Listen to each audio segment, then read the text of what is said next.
அப்பாப்பா, வெயில் ஆரம்பிச்சிருச்சு. கூடவே கரண்ட் பில்லும் எகிற ஆரம்பிச்சிருச்சு. ஒவ்வொரு மாசமும் வர்ற இந்த கரண்ட் பில்ல பார்த்து நெஞ்சு வலி வராதவங்க யாருமே இருக்க முடியாது.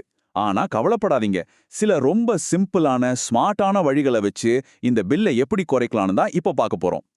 நம்ம கரண்ட் பில்லு ராக்கெட் வேகத்துல எகிறதுக்கு மெயின் வில்லன் யாருன்னு கேட்டா வேற யாரு நம்ம வீட்டு ஏசி தான்.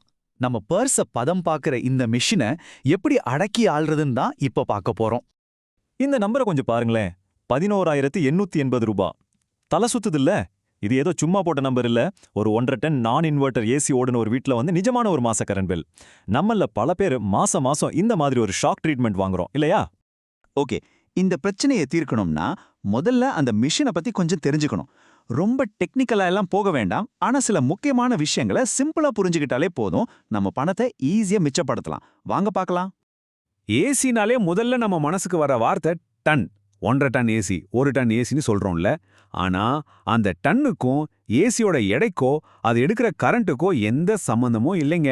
சிம்பிளா சொன்னா அது எவ்வளோ வேகமா உங்க ரூமை குளிர்விக்குங்கிற ஒரு கணக்கு, அவ்வளோதான். இப்ப பாருங்க, டன் அளவை விட ரொம்ப ரொம்ப முக்கியமான ஒரு விஷயம் இருக்கு. அதுதான் இந்த ISCR ரேட்டிங். நீங்க ஏசி வாங்கும்போது ஸ்டார் ரேட்டிங் பாப்பீங்கல்ல, அதோட சேர்த்து இந்த நம்பரையும் கண்டிப்பா பார்க்கணும். இதுக்கு என்ன அர்த்தம்னா, உங்க ஏசி எவ்வளவு திறமையா வேலை செய்துன்னு சொல்ற ஒரு ரிப்போர்ட் கார்டு மாதிரி. இந்த ISCR நம்பர் எவ்வளவு அதிகமா இருக்கோ அந்த அளவுக்கு உங்க கரண்ட் பில் கம்மியாகும். Simple logic. சரி, அடுத்தது இன்வெர்டர் ஏசிக்கும் நான் இன்வெர்டர் ஏசிக்கும் என்ன வித்தியாசம்? இது ரொம்ப சிம்பிள். நான் இன்வெர்டர் ஏசி நம்ம வீட்டு டியூப்லைட் மாதிரி. பட்டனை தட்டினா ஒன்னு முழுசா எரியும், இல்லனா ஆஃப் ஆயிடும். ஆனா இன்வெர்டர் ஏசி நம்ம ஃபேன் ரெகுலேட்டர் மாதிரிங்க. தேவைக்கு ஏத்த மாதிரி ஸ்பீடை கூட்டலாம், குறைக்கலாம். இதனால கரண்ட் பில்ல பெரிய வித்தியாசம் தெரியும். ஓகே, டெக்னாலஜி எல்லாம் ஒரு பக்கம் இருக்கட்டும். இப்போ நான் சொல்ல போறது ஒரு மேஜிக் ட்ரிக். இதுக்கு நீங்க ஒரு பைசா கூட செலவு பண்ண வேண்டாம். உங்க கையில இருக்க ரிமோட் போதும். இது நான் சொல்ற ஐடியா இல்ல, நம்ம இந்திய அரசாங்கத்தோட எரிசக்தி துறையே சொல்ற ஒரு சூப்பர் டிப். நம்ம எல்லாரும் பண்ற ஒரு தப்பு. வெளியிலிருந்து வேர்த்து விறுவிறுத்து வீட்டுக்குள்ள வர்றோம். வந்ததும் ரிமோட் எடுத்து டக்குன்னு 18 டிகிரில வச்சிருவோம். அப்போதான் ரூம் சீக்கிரமா ஜில்லுன்னு ஆகணும் நினைப்பு. ஆனா அது சுத்தமா உண்மையே இல்லைங்க. ஏசி அதோட வேலைய ஒரே வேகத்துல தான் செய்யும். நீங்க டெம்பரேச்சரை குறைக்க என்ன நடக்கும்னா, கம்ப்ரெசர் இன்னும் அதிக நேரம் ஓடி உங்க பில்ல ராக்கெட் வேகத்துல ஏத்தும். அவ்வளவுதான். இதை நான் சும்மா சொல்லலைங்க. நம்ம அரசாங்கத்தோட பியூரோ ஆஃப் எனர்ஜி எஃபிஷியன்சி, அதாவது BEEA அதிகாரப்பூர்வமா சொல்லியிருக்காங்க. அவங்க என்ன சொல்றாங்கன்னா, நீங்க ஏசி டெம்பரேச்சரை வெறும் ஒரே ஒரு டிகிரி ஏத்துனாலே போதும், உங்க கரண்ட் பில்ல பெரிய வித்தியாசம் தெரியும்னு சொல்றாங்க. 6%? சும்மா இல்லைங்க, 6%. யோசிச்சு பாருங்க, வெறும் 1 டிகிரி தான். நீங்க 24லேருந்து 25க்கு மாத்தினாலே போதும், உங்க ஏசிக்கான கரண்ட் செலவுல 6% குறையுது. இது கேட்கறதுக்கு சின்ன நம்பர் மாதிரி தெரியலாம், ஆனா மாசம் கணக்கு பார்க்கும்போது இது ஒரு பெரிய தொகையா இருக்கும். இப்ப இந்த டேபிள பாருங்களேன், உங்களுக்கே புரியும். ஒருத்தர் 20 டிகிரில ஏசி போடுறாருன்னு வச்சுக்கிறோம், இன்னொருத்தர் 24 டிகிரில போடுறாரு. 2 பேருக்கும் எவ்வளவு வித்தியாசம் வருது பாருங்க. கிட்டத்தட்ட 24%. அதாவது கால்வாசி கரண்ட் பில் மிச்சம். இது எவ்வளவு பெரிய சேமிப்பு. ஓகே, அப்போ 24 டிகிரி தான் மேஜிக் நம்பர்னு முடிவு பண்ணியாச்சு. ஆனா நம்ம சேமிப்பை இன்னும் ஒரு படி மேலே கொண்டு போக முடியும். அதுக்கு இன்னும் சில சிம்பிளான ஹேக்ஸ் இருக்கு. வாங்க அதையும் பாத்திரலாம். இது ஒரு சூப்பரான காம்போ. உங்க ஏசியை 26 இல்ல 27 டிகிரில செட் பண்ணுங்க. கூடவே உங்க சீலிங் ஃபேனையும் ஒரு மீடியம் ஸ்பீட்ல போடுங்க. என்னாகும் தெரியுமா? ஏசி ரூமை கூல் பண்ணும், ஃபேன் அந்த கூல் காத்த உங்க மேல படுற மாதிரி பண்ணும். அப்போ உங்களுக்கு 24 டிகிரில இருக்கிற மாதிரியே ஒரு ஃபீல் கிடைக்கும். இதுக்கு பேரு தான் விண்ட்சில் எஃபெக்ட்.